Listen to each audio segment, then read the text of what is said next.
Bonjour à tous, merci na confiance bosaka na première chaîne YouTube à travers le monde. Tozan esengo mingi ya kozala lisusu na bino na émission na bino entretien ya lelo toyambi po na bino président ya parti Congo en avant Médard Kankolongo na ye penza tokosola masolo ya mboka actualité eza obligé tokolobela situation ya coup d'état au esalami na Guinée parallélisme avec osala na RDC, est-ce que tozo vivre même situation, quelles leçons tirer na likambo wana tokolobela yango tokolobela pe actualité boyebi bana oyo ba élève oyo ba uti ko sanctionner bango na éducation parce que ba filma ki bango boyebi ba na ndenge makambo elekaki comment lui en tant que parent azo juger sanction wana est-ce que ça très sévère te tokolobela yango et puis tokokota na actualité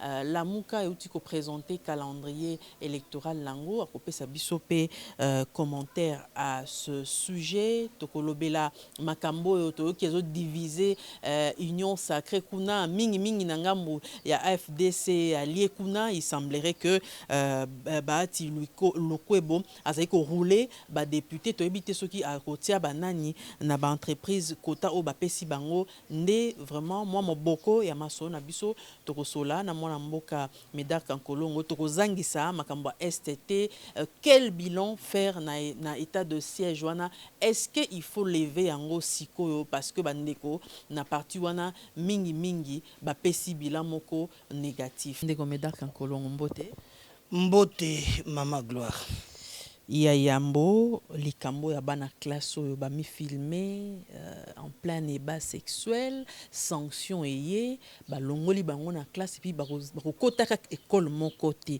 comment yo juger d'abord sanction wana d'abord permettez-moi na banda par condamner acte wana bana wana basali kelasi ezali esika bana bakendaka koyekola peut lobby baya koza ba responsabilité pour mama gloire aussi mba micro au sala émission qui tokoloba lopoto le kana nzela ya kelasi.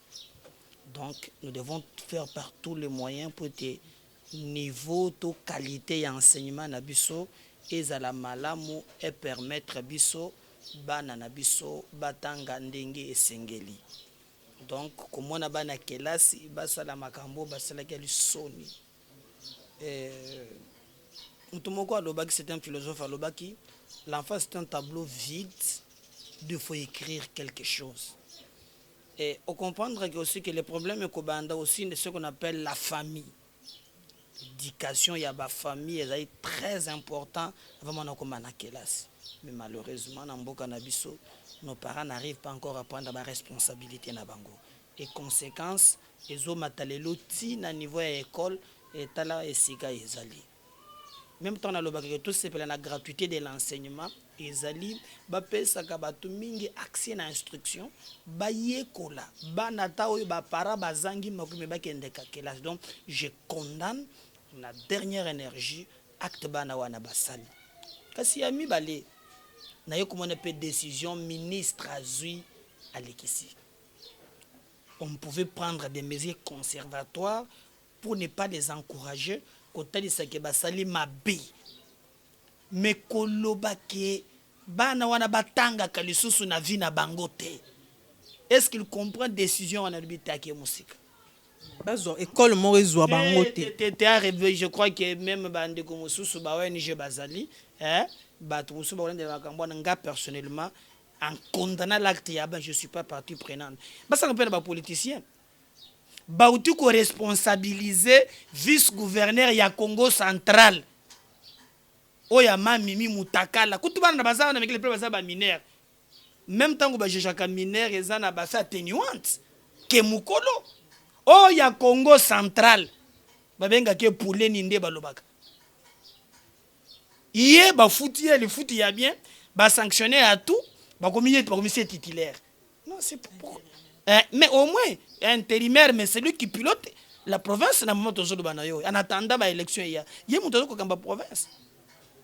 Pourquoi deux poids deux mesures donc ba politicien mango bazana traitement nango à part même fait te je peux pas encourager makambana wana basadi. Je condamne yango. Bana bayeba ke basana na kela cité et sika kela c'est sika kusakana te. On peut les sanctionner, je suis pour de sanctionner mais pas jusqu'à l'équino ba kozala ka instruire kana vie na bango tete. Wana ministre azonga quand même na nzela.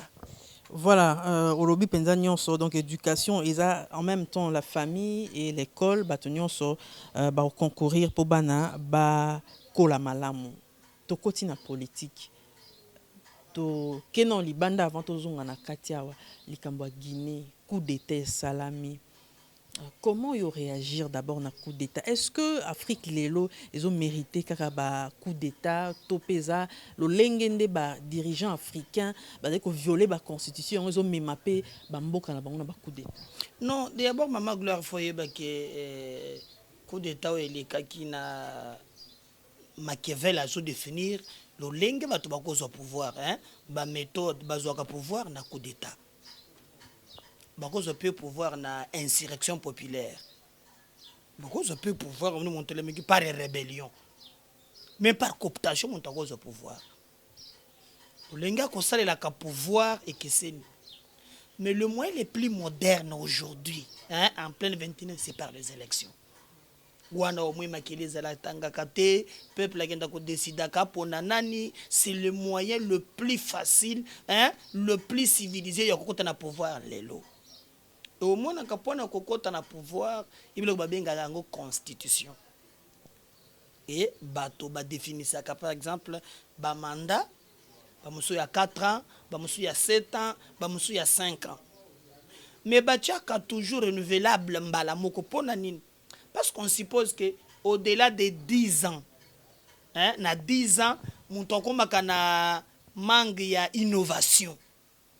De sengeli muto musu pe aya, hein, Amema et ce qu'il y a Sili à Bandela.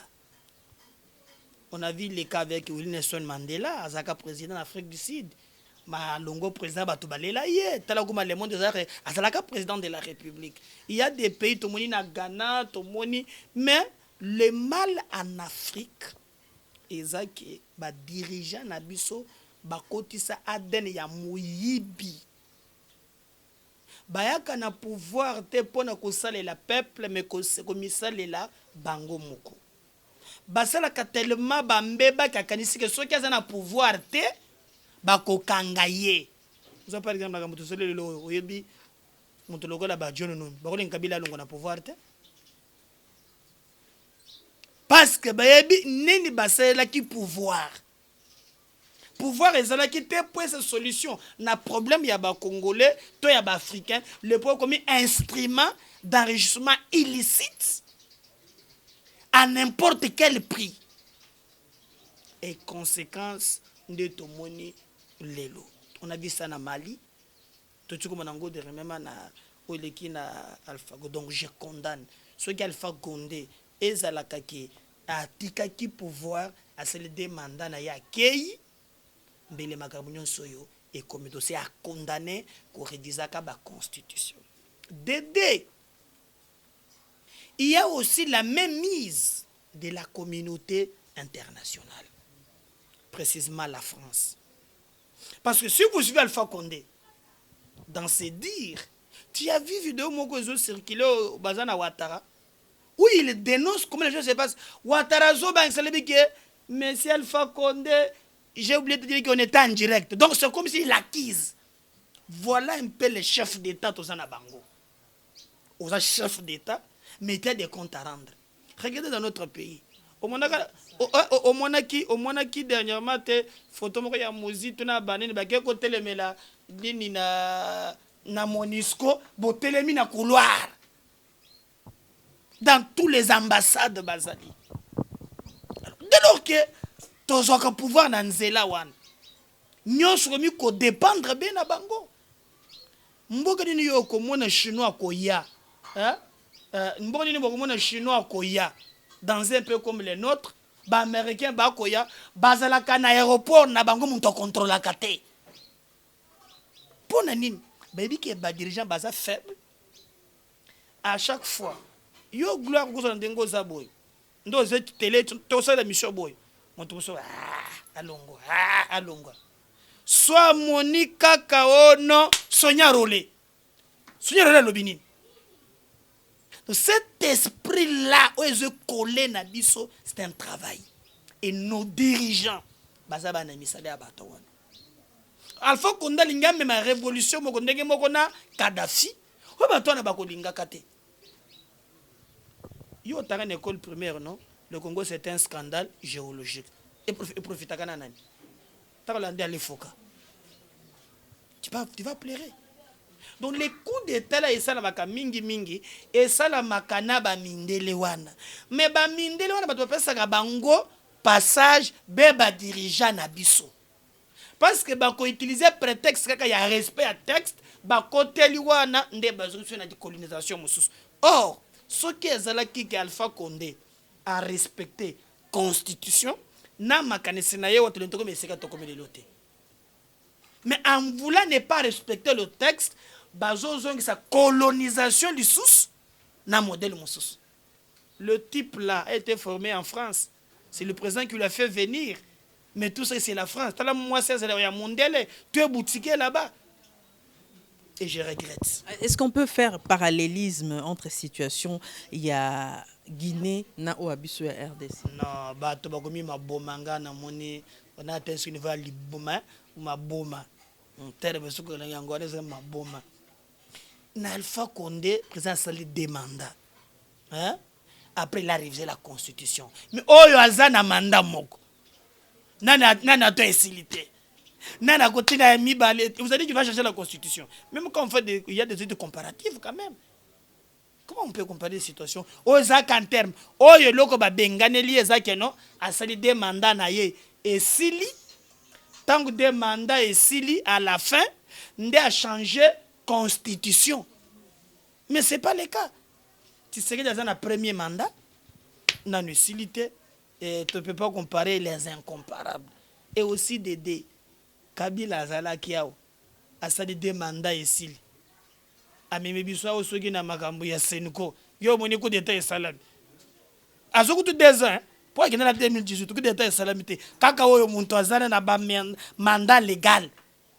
On compare. Je sais que ça bateau yo, hein, normalement, bango balingaka, Tshisekedi. C'est de l'air droit. Hein? Bateau se appelé balinga mutute. Mais lorsque on dit qu'on compare le DK, ils ont boutou namoy. Alors, Médard Kankolong, quelles leçons tirer pour les pays africains, pour la RDC en particulier? Première leçon que le pays africain, l'indépendance au vrai sens du mot, que l'indépendance est à mon côté. Ce sont des fonctionnaires occidentaux. Il faut que la nouvelle génération Zoya, tout le monde redéfinir comment qui considère là-bas indépendant au vrai sens du mot. Comme moi, Médard Kankolongo, j'apprends que dans mon pays, un Chinois qui quitte, un Américain qui quitte, à Zuminera pour l'aéroport, je regrette d'aider que nos dirigeants respectent le texte. Beba kendengo kotaka pouvoir un jour, lobi okokendaka, mandat l'état ici là. Et pour na kokoma na yango, tango za na pouvoir, sala kama malamu pour se reprocher. Yoko mateo za congélateur, za na micro ya jaune, oh za na mbeto ya morke, oh banda kokim, oh je ne suis pas, moi je suis pas un agneau, je suis tout ça, au mieux kokima kima. Bako kangayo. Bazongisa yo awa. C'est ça les leçons à tirer. Tout passe, tout coule, rien n'est de mer. Tant qu'on a pouvoir, lobby au Kolongwaka, maman Nangai, est-ce que dans ces pays, il y a que Kaleva va kokim mouton, na Congo yokaka. Tu as passé un jour qui Kaya Bini Karoubi, Akimana Bato Zome la Bakouka. Tu pouvais t'imaginer que dans ces pays, un jour, au Koki comme on a l'élo, John Numbi, le tout puissant, Akim.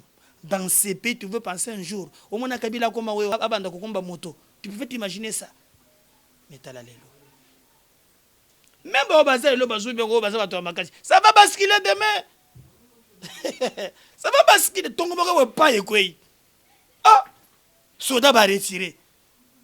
Non, mandat l'État ici. Les leçons à tirer ça, non. Tango Bozana pouvoir, vous allez la peuple. ata manda esili okotambola sans komi inquiété na likambo mais songa lelo toza magasin biso nde ba homme fort ah Caleb homme fort le tout puissant il akomi kolela o baje kotala ndako na ngai droit tala mokela bato ya nzambe na kambo kana bato mosusu lelo bazotirele bakomi mpe bato ya makasi non laissons attirer bokonzi esilaka. Alors tozongi na politique na biso ya awa balobi chemise oyo no yalataki wana chemise à coup d'étape babi président Fachi Pazan namoni Albert Yuma alataki yango non ba chemise il faut que vite même ça papa alataka yango te Je rappelle que Tozo Yamba Médard Kankolongo, président et à parti Congo en avant, basé en 4 regroupement AFDC et alliés. Alors Médard Kankolongo, Tozo on a politique nabiso désignation bien que to kenango pour to membre élection désignation ba membre il y a CENI côté blocage commission paritaire en gros ça a mis paritaire parce que opposition ba été to ki côté président Assemblée nationale a lobby qui ba robeng sa plénière pour ba entériner ba PV. En fait, qu'est-ce qu'il faut faire? D'abord, quelle lecture yo sali na processus wana ti lelo ils nous constipé et puis qu'est-ce qu'il faut faire pour nako bima justement na blocage? République que c'est une jungle maman gloire. République c'est régi na ba texte. C'est le texte régi sa kabat. Au moins na démocratie na problème moko que non makambata c'est pélicioté. Mais so beaucoup là ngo na loi.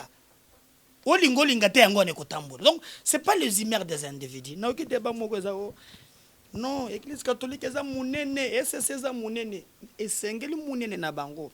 Tant que bazo signer charte na bango baloba ke biso toza munene toza na devoir par exemple comme une SSC bobino kimbango boza mike boza na voix moko mais dès lors que na charte na bango balobi confession moko voix moko bango nyonso ba signer c'est que bandimi ke basi les mêmes pieds d'égalité départ yango wan avant d'entrer na ba sentiment na biso sur la kana yango moi naza na faiblesse za ka test. Là où le texte décide, je m'incline. L'église ko bato ya kofinga, bato ya biloba loba loba. Mais moi je reste dans le texte. Si vous regardez maintenant, bazana mort de faut bazo président, il y a sémi consensus au vote. Consensus c'est l'unanimité. On peut être à 8. Donc on concédait par exemple que non, biso 5. Tozu pona boyo. 3 basé pour Namousous. Mais selon les informations à ma possession, 6 va se dégager pour un candidat de Baboui. Bamoussou balobi non. Bango bao basalo basana qualité, basaki na qualité te. Alors, contrairement à ma camboleki na ronsar malonda, cette fois-ci c'est clair. Pour balobi boy. Ce qui ma camboleki nyamu nyamu, bayo qualité, l'ensemble prévoit nakatuana ce qu'on appelle commission mixte. Alors déjà namoni lobi que non yo monaki commission wana il paraît bato opposition bazate mais onga na yoki pour nazoloka ba kombo na yeba na yoki na kanu c'est lobi que non ba respectaki et opposition et majorité bazana kati bana ba l'opposition mikolo yo na niveau ensemble pas l'opposition c'est défini au niveau ya ensemble tout na ngambu ya bato ya FCC la moka baboye na bango kokene c'est les informations ma possession bazalaki c'est une déclaration officielle qu'ils ne sont pas partis là-bas. Maman oyebi moi je m'en tiens tozalaka na biloko na biso zalaka o ba loko so basendenge mususu mais na communiqué officiel ba lobi ke bazalaki yango commission wana commission même ya assemblée ya bureau d'ailleurs mais moi j'attends que non pour na ko éclaircir batunyon so babimisa ba kombo ya batoyo bazalaki kuna. Mais yo lobi ke omona kité j'ai na ngina tuna mutuna seke oza na bakombo ya bato ba siège ki kuna osunga biso na ba mais soki oza na bango ngana ko boyete mais o bango ba lobi ke bazalaki. Alors pour na ko éviter confusion wana il est grand temps parce que bakambaka pona peuple ba tia bakombo wana na polele total yango. Mais attention, même commission est décidé à makambo nyonso te.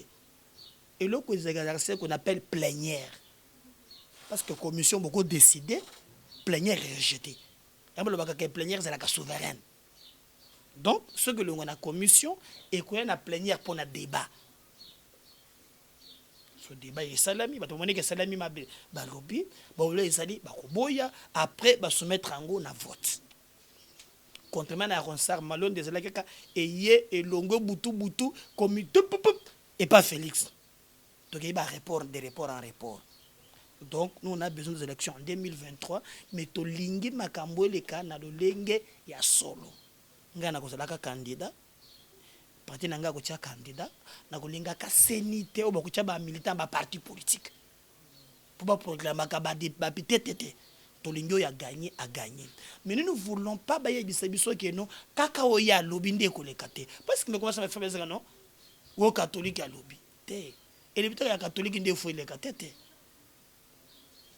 mais catholique na SCC babi ba soupçon ezaki makasi na ndeko Denis Kadima heureusement que obenga on a français soupçon na temo que ça rumeur obi bango nyonso bandimaki yango d'abord bazaki sous pression balobaki bazaki menacé pour na ba pona mutu moko définir menace balobi menace ça ba confusion bango moko par exemple la musulman bayoka na kate itoza na DL menace balobi keza ba mena communiquer biso to participer bango nyonso ba signer bango mo balobaki baza na menace ya ba politicien bazo linga ba pona mutu moko bon communiquer wana mfongana landela ngonga na gogo bimono yo fozo la président na yo alors tu yasim santo kanga pe na landi o penga na landi balobaki tete menace bazwaki ezalaki na ba l'air pasteur Dodo Kamba zo ko explique mais exactement na yo na Dodo qui peut bien expliquer te wana la yo expliquer na deuxième tour mais biso tozaki tango babandaka ne bandeli na ye kolanda pe ba confession musuba boyeki makambo zolo ba wa donc moi au moins je biso to o nga na loba eza ne bandeli avant bakabwana exactement ne bandeli bango nyonso ba signer bango nyonso baza sika moko communiquer basali bango nyonso ba vandi je condamne aussi ceux qui menacent on les ati lelo je condamne faut bateke baso sala na transparence kana kolinga natuke biso yanga za candidat na kolinga te toza na seni moko mais je ne vais pas qui baye bisanga wakeno oyo SCC lobby SCC ça répète tout le temps catholique azalaka yo moko tout sept bazalaki ensemble au tango ya kala non maintenant de baye na SCC mais ba respecter de loi ya minorité au catholique le bati ango pe en considération mais catholique na sebaye bate obiso to lobby kaka nde parole de l'évangile tete wana nde na boya kango ndeko Médard est-ce que yo kanisi que église catholique na SCC makamba olobana eza na nzela te yo kanisi kaka non oyo kimbangiste oyo réveil te menga solo na tuna mutu na tuna soko bato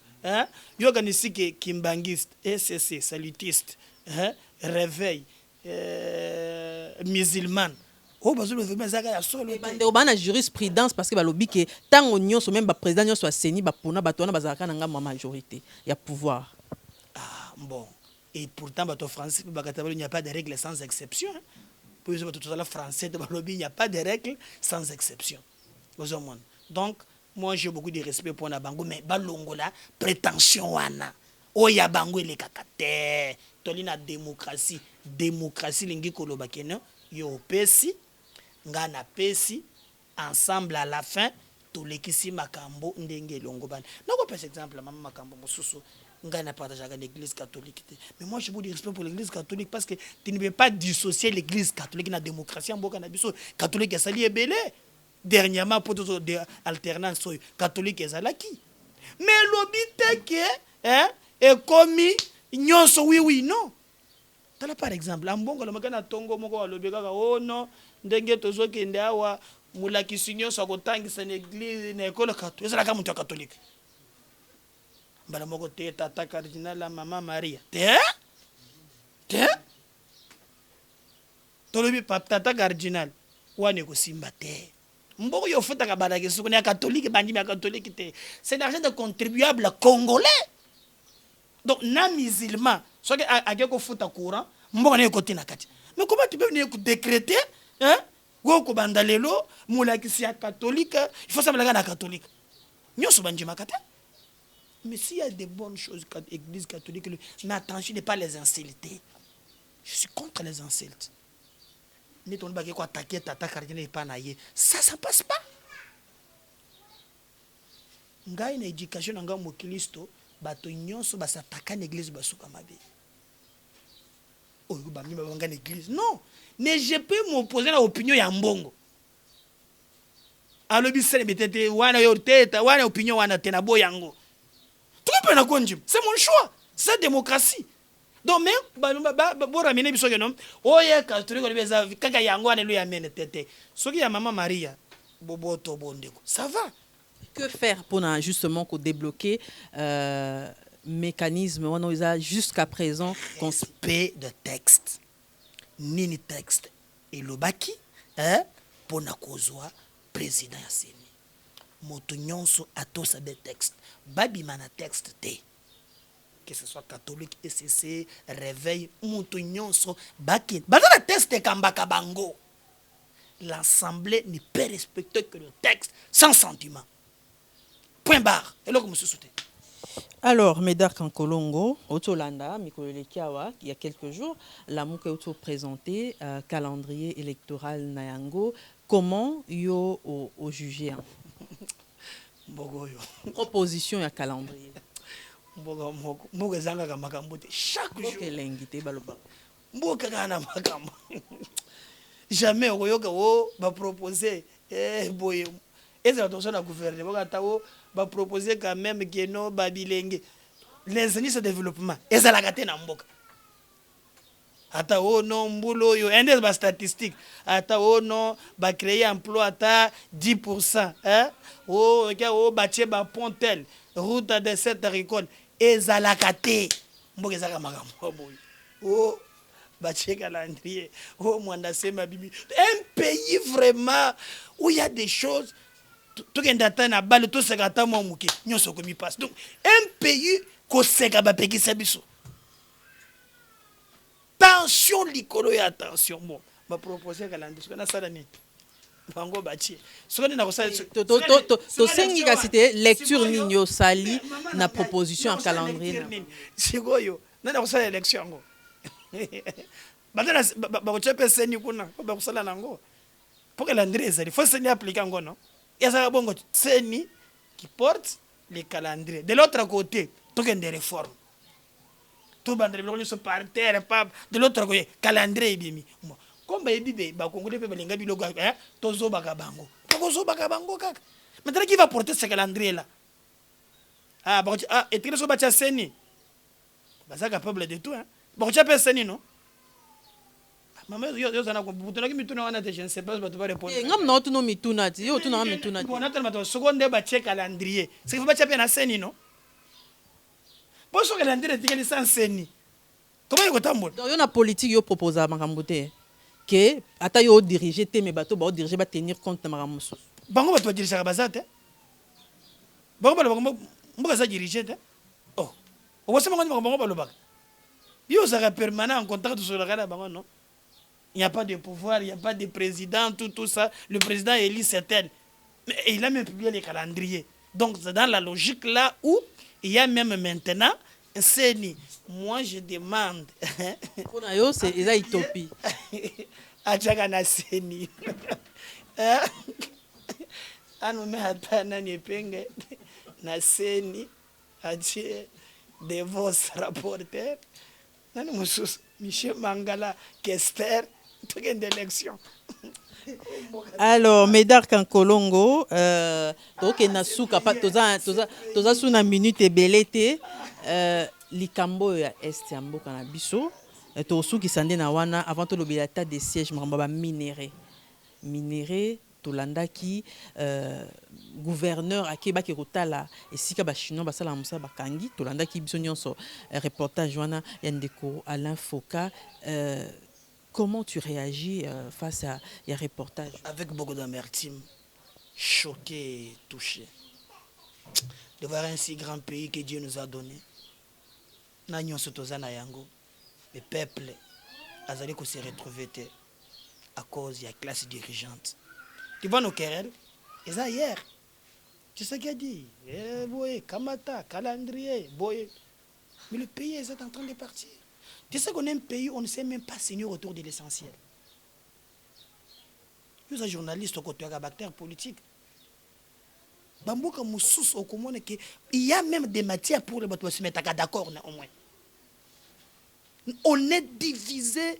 Même na, hein? Tu poses même la question. Nyonso bakoya na yango. Muntoza na Félix. Hein? Nyonso ya Félix. Kitoko. Félix aza angelo asala kambeba te.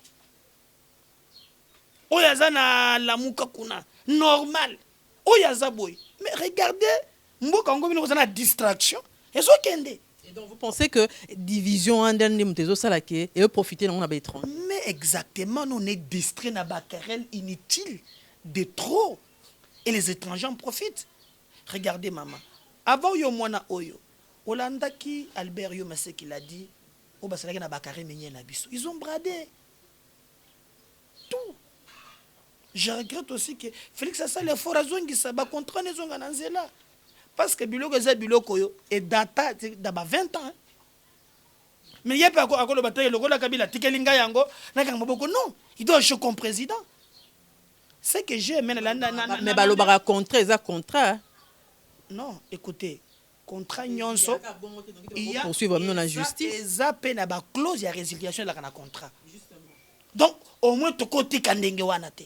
Yo na mwana ka bato Kabila tabayaka pe ko chaka mona na télé quoi baba ndoki.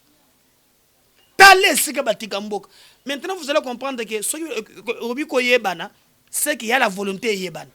Parce que l'andel faut qu'à lobby, basé autorisation à la présidence de la République. Mais au moins les autres quand même c'est qu'il en a marre. Et yebanata. Hein? Parce que ceux qui n'ont pas ata révolte moko populaire et salima.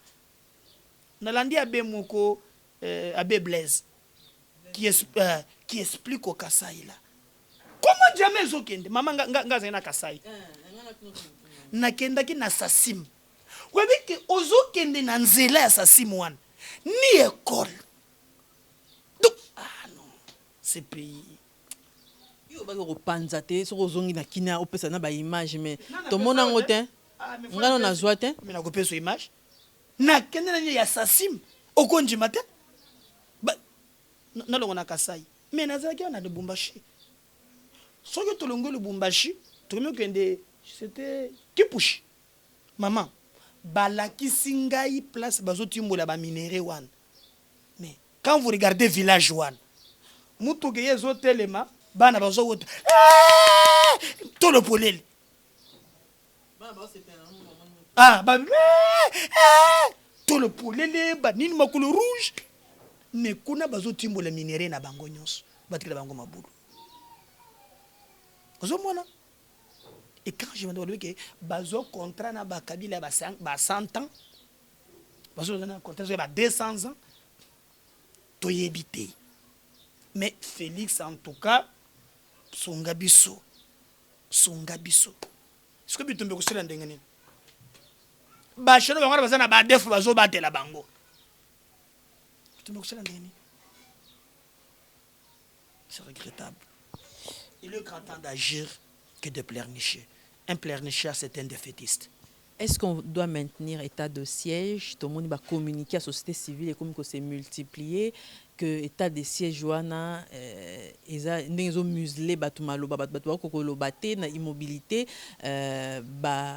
ADF wana ba opérer toujours en complicité na batumususu ya armée en mboka na biso bazolo en tout cas société civile lobby mambobele. Et puis je crois qu'otanga qui même communiqué ya bandeko ya RCD KML ou ya Lubero makamba lobaki na makambo etali état de siège. Est-ce que les autres faut qu'on lever toté via que traiter bolat et c'est là bango bien que parti politique na bango babi officiellement bayebi makambo wana te mais communiquer ya section na bango wana elo docteur Mbosa Nyamwisi politique ngo za lenge alonga la moko na ke kusina ke traiter bola ndoka za docteur na yebate. Bon ça le plus important maman na biso ezali ba société civile wa la plupart bazana ba rebelle. Mon état de siège, il faut soutenir Bissonios. Bino boko linga bozo parole, yo za journaliste. Liwa yata ya congolais moko, eza liwa de trop parce que la vie est sacrée. Mais ce qui otali lo lenge quand même, nde tozalaki na tiomo moke moke pa bakati machine babaki na réseaux sociaux pa babaki na réseaux sociaux esilité hein mais on dit quand même que moi hein moi ndambo ça va. Est-ce qu'on ne peut pas profiter na wana profiter des stratégies poto ko manango tina suka. Cette histoire est une histoire il y a 19 ans d'un système infiltré jusqu'à la moelle épinière. La volonté y est. Accompagnons cette idée. 7e prorogation déjà. Même s'il faut sans prorogation, pour dire que calmer et trouver une solution, tu accompagnes. Mais tu as besoin de politique, tout ça, la politicienne. Accompagnons nos vaillants militaires. Même s'il faut 100, mon parti Congo en avant, nous sommes d'accord. Mais dans Kankolongo, tu as un parti, un regroupement na bino, parce que tu as qui makambo la répartition, il y a des mandataires, il y a des entreprises, il y a des sanité que annoncer qui ont déjà changer les mandataires dans les entreprises. Mais tu as qui na katia il y a union sacrée, on a le union sacrée, on a yoki ba rumeur côté à AFDC allié. Kunande babi les Romains sans poignard, hein? Il semble que coordonnateur topé président Bahati Lukwebo ya okata pena musuni munene ba député ngo bazo représenter l'Assemblée nationale moi lo mo muke kaka tes alliés le et puis comme on le mamba mini kasi toyoka ki pe coordonnateur na